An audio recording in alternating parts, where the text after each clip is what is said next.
Assalamualaikum warahmatullahi wabarakatuh. Selamat pagi anak-anak. Bagaimana kabarnya hari ini? Semoga siswa-siswi kelas 3 MI Tarbiyatus Syarifah selalu dalam lindungan Allah dan diberikan kesehatan oleh Allah Subhanahu wa taala. Amin ya rabbal alamin. Nah, hari ini bertemu dengan Bu Anjani, kita akan mempelajari pelajaran fikih. Materinya yaitu sholat sunnah rawatib. Nah, kemarin kalian sama Bu Gusnul sudah belajar ini ya. Sekarang Bu Anjani tinggal melanjutkan pelajaran yang sudah dijelaskan oleh Bu Gusnul. Baik anak-anak, mari kita mulai. Sedikit mengulang pelajaran yang kemarin disampaikan. Bu Anjani pengen tahu apa itu sholat sunnah rawatib. Oh, pinter sekali. Sholat sunnah rawatib adalah sholat sunnah yang mengikuti atau mengiringi sholat 5 waktu.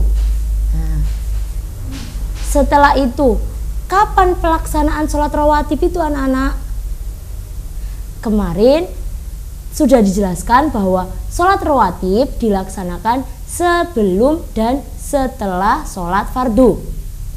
Sebelum sholat fardu disebut dengan sholat sunnah qobliyah.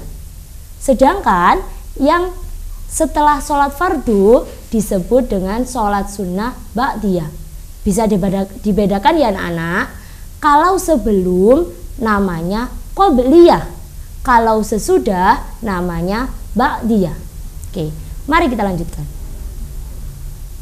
Nah, di sini hukum sholat rawatib sendiri itu ada sunnah muakkad dan sunnah ghairu muakkad. Nah, ada yang tahu sholat hukum sunnah muakkad itu apa? Pinter. Sunnah muakkad adalah sunnah yang sangat dianjurkan oleh Nabi Muhammad. Karena apa? Karena sunnah ini itu sering dilakukan oleh Rasulullah Shallallahu Alaihi Wasallam. Di sini Bu Anjani akan menyebutkan sholat rawatib yang hukumnya itu sunnah muakkad. Jadi sangat dianjurkan untuk dilakukan oleh anak-anak di rumah. Yang pertama, 2 rakaat sebelum sholat subuh. Jadi namanya 2 rakaat qobliyah subuh. Selanjutnya 2 rakaat sebelum duhur dan 2 rakaat setelah duhur. Jadi di sholat duhur ini baik qobliyah maupun ba'diyahnya itu sunnahnya sangat dianjurkan. Selanjutnya, kalau di asar itu tidak ada sholat sunnah yang sangat dianjurkan atau sholat sunnah rawatibnya tidak sunnah muakkad. Di waktu maghrib, sholat rawatib sunnah muakkadnya itu ketika 2 rakaat setelah sholat maghrib. Jadi ba'da maghrib. Yang terakhir yaitu 2 rakaat setelah sholat isya, ba'da isya. Ini adalah sholat sunnah rawatib yang hukumnya sunnah muakkad, sangat dianjurkan. Jadi anak-anak di rumah sangat dianjurkan untuk melaksanakan sholat sunnah ini. Yang kedua yaitu sholat sunnah rawatib ghairu muakkad. Jadi sholat sunnah ini itu pelaksanaannya kurang ditekankan karena Rasulullah sendiri jarang melaksanakannya. Tapi jika dilaksanakan itu semakin baik. Yang pertama, untuk sholat subuh tidak ada karena 2 rakaat sebelum sholat subuh tadi hukumnya sunnah muakkad.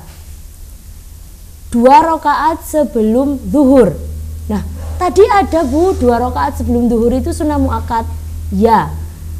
4 rakaat sebelum duhur, yang 2 rakaat hukumnya sunnah muakkad, yang 2 rakaat lagi hukumnya ghairu muakkad. Dibedakan ya anak-anak, hanya 2 rakaat yang hukumnya sunnah muakkad, 2 rakaat lagi hukumnya ghairu muakkad. Itu qobliyah duhur. Selanjutnya 4 rakaat sebelum asar. Di sholat asar hanya ada sebelum. Sesudah sholat asar tidak diperbolehkan untuk sholat apapun itu ya anak-anak. Selanjutnya 2 rakaat sebelum maghrib.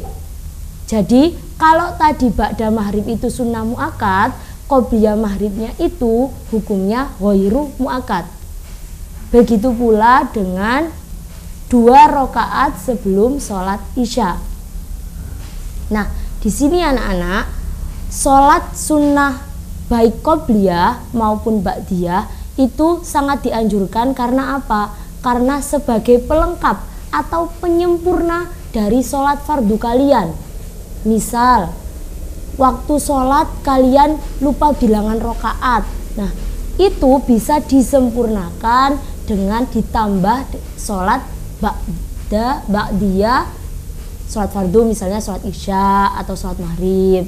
Nah, atau lagi kalian waktu sholat pikirannya kemana-mana, mikir, wah tadi aku diberi uang saku berapa ya sama ibu. Nah, itu juga bisa disempurnakan dengan sholat sunnah rawatib. Oke, mari kita lanjutkan. Sekarang cara pelaksanaan sholat sunnah rawatib. Nah, sholat sunnah rawatib itu bagaimana bu caranya? Sholat sunnah rawatib caranya sama dengan sholat fardu atau sholat wajib. Baik dari gerakannya, bacaannya itu sama persis ya anak-anak. Bedanya hanya di niatnya saja.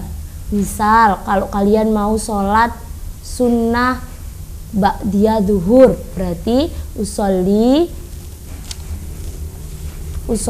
sunatan zuhri rakaataini ba'diyata lillahi ta'ala.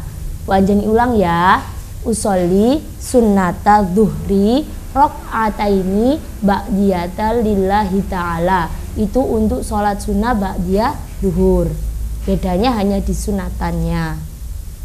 Selanjutnya, nah, selain itu ada beberapa hal yang harus kalian perhatikan dalam sholat rawatib. Di sini ada yang pertama, tidak didahului adzan dan iqomah. Kalau sholat duhur, asar, maghrib, isya, subuh itu kan pasti didahului dengan adzan dan iqomah. Nah, kalau sholat sunnah ini tidak ada adzannya, tidak ada iqomahnya.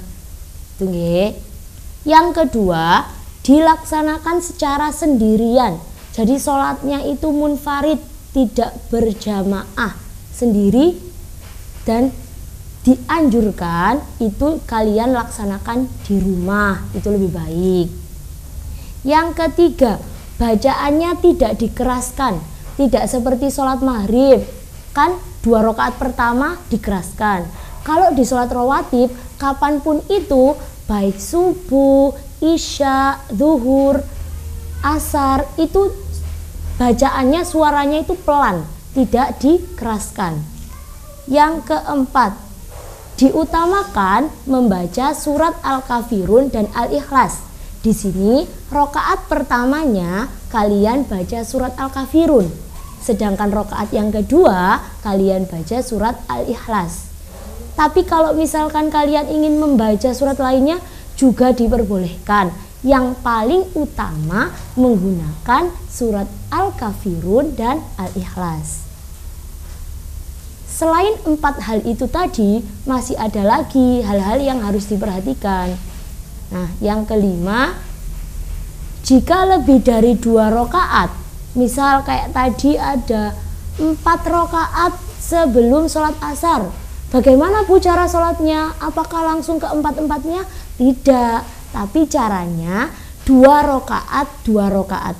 Setiap 2 rakaat itu 1 salam. Jadi kalau ada 4 rakaat itu menjadi 2 kali salam.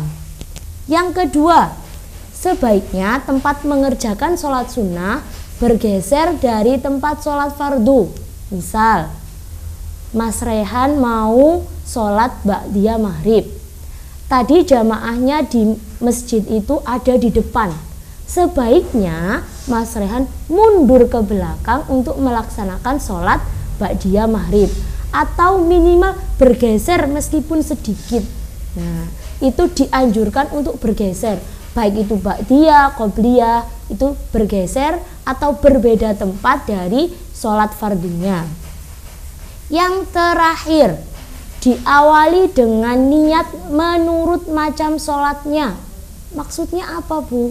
Maksudnya gini, kalau qobliyah zuhur berarti usolli sunnata zuhri rok'ataini qobliyatan lillahi ta'ala. Berbeda dengan ba'diyah zuhur. Bedanya di mana? Kalau tadi kan qobliyatan. Nah, kalau yang ba'diyah zuhur berarti usolli sunnata zuhri rok'ataini ba'diyatan lillahi ta'ala. Begitupun yang asar, maghrib, isya, dan subuh. Nah, anak-anak, tugas kalian di rumah. Yang pertama, sebutkan hal-hal yang perlu diperhatikan saat melaksanakan sholat sunnah rawatib.